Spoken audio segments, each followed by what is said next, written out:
Ocorre agora em Brasília, uma cerimônia de posse ministerial. O deputado Alexandre Baldi assume as cidades.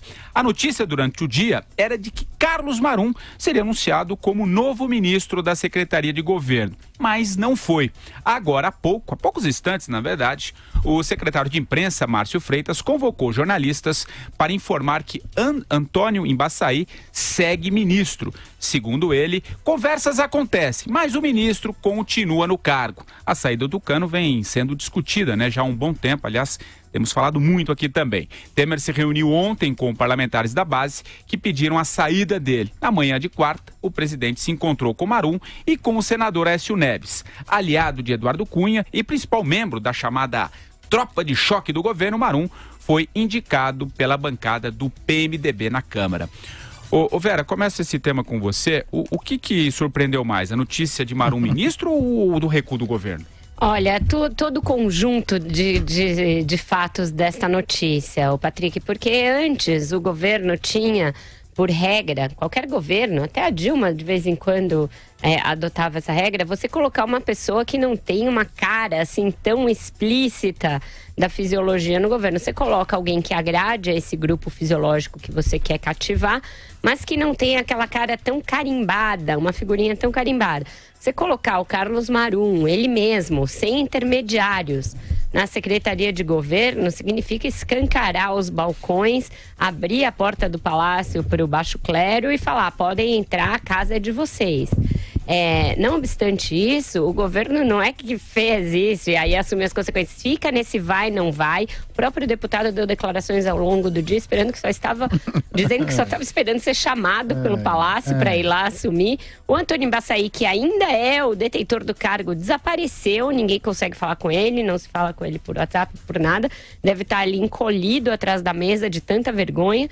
E é um governo que não cansa de fazer vergonha. E passa essa vergonha toda para quê? Para essa coisa do PSDB que a gente vai discutir depois. E o PR, que também tem 30 e tantos deputados, que mandou dizer que vai votar contra, que não vai votar a favor da reforma. É um governo que não cansa de cometer esse tipo de coisa autodesmoralizante sem resultado concreto muito imediato ou garantido. E aí, Andreasa, o que você achou dessa... Antes, a situação do Embaçaí, De novo, nós estamos falando disso há uns 3 dias. Mas que humilhação! Por que alguém se submete permanentemente a uma situação como essa? Está evidente que o governo não quer o Antônio Embaçaí à frente da Secretaria de Governo. É possível que tampouco queira o Carlos Marum. Alguém, não importa quem, ocupará esse lugar. Será uma tragédia, seja quem for, porque a qualidade do material humano disponível é muito baixa. Mas que não se quer o Embaçaí está evidente. Embaçaí, vou fazer uma rima patética, Embaçaí pede pra sair, entendeu? É isso, tá? Esse é um aspecto. O outro é a ideia do Carlos Marum como responsável pela articulação política. Articulação política da Convenção dos Trogloditas. Não seria o Carlos Marum indicado? Não tem habilidade para articular. Vejam, a relação entre trogloditas, o que dizer de uma relação de natureza política, de fechar acordos, de fazer com que convirjam interesses. Carlos Marum, nessa altura do campeonato, porém, é preciso lembrar o seguinte, e é uma questão que eu proponho ao ouvinte. Diz que a indicação do Carlos Marum para o ministério estaria condicionado que não disputasse a reeleição em 2018. Então eu pergunto para o ouvinte, uma pergunta paralela ao ouvinte. Será que não vale a pena entubar o Marum por pouco mais de 1 ano na condição de ministro, fazendo articulação política do governo Temer, para não tê-lo a partir de 2019 na Câmara? Não sei, hein? Talvez valha a pena. Vamos considerar. E o problema é do Temer. De permitir que se especule a colocação de um inábil. Diga, eu não estou dizendo que ele não é hábil para outras coisas. Para a articulação política, eu posso garantir que o Carlos Marum é inábil. Ou ele não é conhecido como membro de tropa de choque. Como é que alguém que é conhecido como membro de tropa de choque, foi tropa de choque do Eduardo Cunha, tropa de choque do Michel Temer, vai fazer articulação política? Diz aí, Marcelinho Madureira. Vai lá, Madu. Fechado na hora, Andreasa. eu fecho com você agora, eu troco 1 ano e pouco de Carlos Marum para nunca mais ver ele na Câmara dos Deputados. Ele vai ligar. Fechadíssimo. Eu ia chamar a atenção. Daqui a pouco toca o telefone, Regina. Um amigo dele está sempre vendo o programa, uns amigos dele adoram o programa, ele...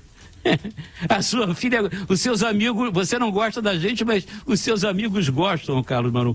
Mas eu fico imaginando a pressão que o Carlos Marum deve estar fazendo para esse ambicionado posto aí, né, de coordenador da base política do governo, que realmente ele não tem o menor, não tem nem physique de rolo, né? Não tem nem o jeitão, né? Ele é um troglodita ipsis literis mesmo, é um troglodita. E mentalmente eu não sei se ele consegue ser um troglodita, não sei se ele consegue o QI suficiente para alcançar o troglodismo.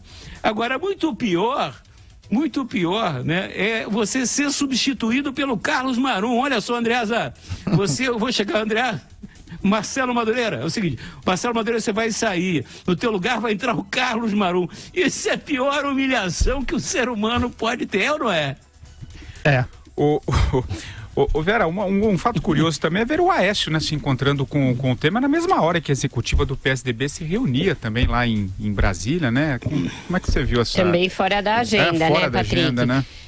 O que acontece, o Andreasa falou bem aí que o Carlos Marum não é responsável pela articulação política, porque o que o governo resolveu fazer há algum tempo é uma espécie de cooptação política em que você vai pegando os partidos de braçada, de baseada, a partir da concessão de espaços, loteamento de espaços mesmo do governo, nacos do governo, nacos do poder, que você vai distribuindo em troca de uns tantos votos.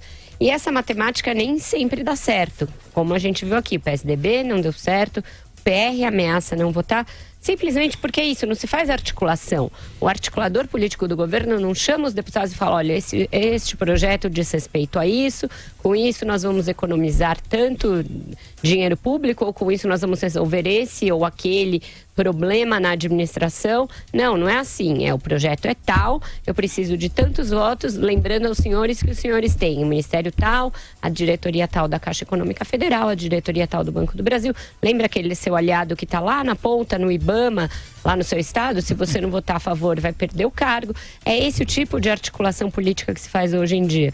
Talvez nem para isso o deputado Carlos Marum esteja capacitado, porque realmente ele é muito rudimentar na sua atuação. Mas é o ponto a que chegamos no Brasil, sem intermediários, direto os fisiológicos no poder. Quanto ao Aécio, é isso, uma figura isolada no PSDB, indo lá negociar com o Temer, sabe-se lá o quê, espaços no governo que o partido está perdendo. Provavelmente a manutenção desses espaços nos segundos escalões. Hoje a gente sabe que a segunda do Ministério da Educação, Maria Helena Guimarães, vai permanecer, Pedro Parente deve permanecer na Petrobras, outros cargos nos estados devem continuar com o PSDB, o Aloysio Nunes vai permanecer, como a gente tinha dito aqui. Então ele vai tentando negociar com o presidente essa permanência, mas também em troca de muito pouco, porque é isso que você falou do PSDB, acho que a gente até podia tratar aqui, né?